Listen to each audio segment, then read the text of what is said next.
Mwiriwe na mwaramuse abadiaspora bose muri mu gihugu cyo muri Hollande, abajene bose muri mu gihugu cyo mu Burundi. Mazina nkaba nitwa Jean Seguin Karorero, nkaba ninyambukira y'u Burundi mu gihugu cyo muri Hollande.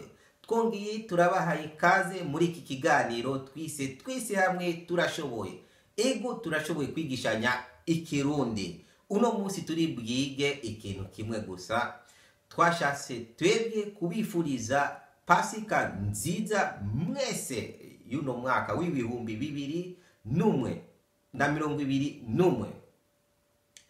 Tukaba dushaka no gushimira aba diaspora bose baduterereye muri aya mezi 3 turangije.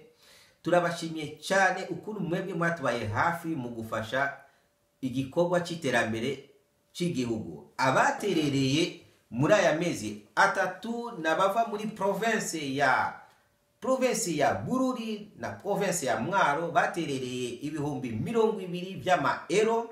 Abava muri province ya Bubanza baterereye ibihumbi 20 by'amaero. Byose hamwe bikaba ari ibihumbi 40 by'amaero, bikaba bingana n'ibihumbi 47 by'amadolari.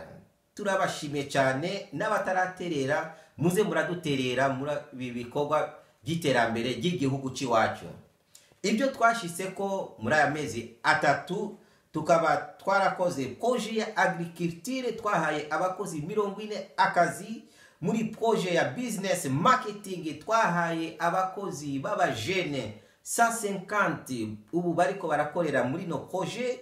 Muri projet ya journalisme twahaye abakozi 3 nibo bariko barakora muri no projet ya journalisme. Muri restaurant abakozi 2 b'abajene bariko barayikorerako. Muri projet ya magaze y'impuzu y'aba Miss Burundaise abakozi 25 bagiye gukorera muri no projet ya Miss Burundaise. Tukaba twarakoze na projet ya mobile technologie abakozi 40 bakaba bariko barayikorerako, na projet ya atelier yo gushona impuzu. Byose hamwe bikaba ari abakozi 285. Aba n'abajene twahaye akazi i Bujumbura mu mezi 3. Mwamwe mudushigikira mwese muri ngaha mu gihugu cyo muri Hollande, n'abajene bose bari mu gihugu babe baradushigikira. Twongiye turabashimiye kandi tubifuriza pasika nziza abahanuzi bose biwaje muri amezi 3, ambasaderi w'i Burundi, ambasaderi wo muri Tanzania, aba journaliste b'i Burundi Isake na Josiana, mwe mwambaye hafi. Turabifurije kandi pasika nziza itubereye amata n'ubuki na kaze iwanje, dusangire pasika nziza twese abarundi. Murakoze, Imana nibahezagire.